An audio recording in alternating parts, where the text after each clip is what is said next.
மக்களே, லைஃப்ல நம்ம முழுக்க என்ன சேகரிக்கிறோம்? பணம், வீடு, நிலம், நகை, என் பிள்ளை, என் குடும்பம் என்று பிடித்துக்கொண்டு வாழ்கிறோம். பிகாஸ் ஒரு நாள் இந்த உடம்பை விட்டு உயிர் போகும்போது அந்த நேரத்தில் யார் நமக்கு துணை? திருநாவுக்கரசர் சொன்னார், தொண்டல்லால் துணையும் இல்லை, தொண்டு என்றைக்கும் வீண் போகாது. நமக்கு யார் துணை? அம்மா துணையா?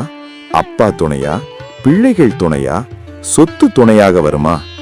எதுவுமே துணையாக வராது. நீ செய்கிற புண்ணியமே உனக்கு துணையாக வரும். நீ செய்கிற தொண்டே துணையாக வரும். நீ செய்கிற சிவ தொண்டே உனக்கு முன் நின்று காக்கும். சிவவாக்கியர் சொல்கிறார், ஓடியிட்ட பிச்சையும் உவந்தழித்த தர்மமும் சாடியிட்ட குதிரை போல் ஓடி வந்து நிற்கும். நீ ஓடியோடி செய்த பிச்சை, நீ மனம் குளிர்ந்து செய்த தர்மம், அது ஒரு வேகமான குதிரை போல் உன்னிடம் வந்து உன்னை காக்கும். கையேந்தும் கரமெல்லாம் சிவகரமே, பிச்சையிடும் கரமெல்லாம் சிவகரமே. நீ கொடுப்பது அவருக்கில்லை, அது சிவனுக்கே. இவையே சிவபாதம் வரை உன்னோடு வரும். அதனால் மக்களே, பணம் சேர்க்க வேண்டாம் என்று சொல்லவில்லை. மணி இஸ் ஆல்வேஸ் அல்டிமேட் என்பது அனைவருக்கும் தெரியும்.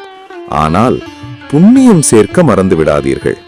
உலகம் உன்னை விட்டு போகும், ஆனால் உன் தர்மம் உன்னை விட்டு போகாது. இந்த வீடியோவில் உள்ள ஆன்மீக அர்த்தத்தை கவனமாக கேட்ட அனைவருக்கும் என் இதயம் கனிந்த நன்றிகள். இந்த வீடியோவை முழுவதும் பார்த்த ஒவ்வொருவருக்கும் மிக்க நன்றி. லைக் செய்து உங்கள் ஆதரவை தெரிவித்த அன்பு உள்ளங்களுக்கு அன்பான நன்றி.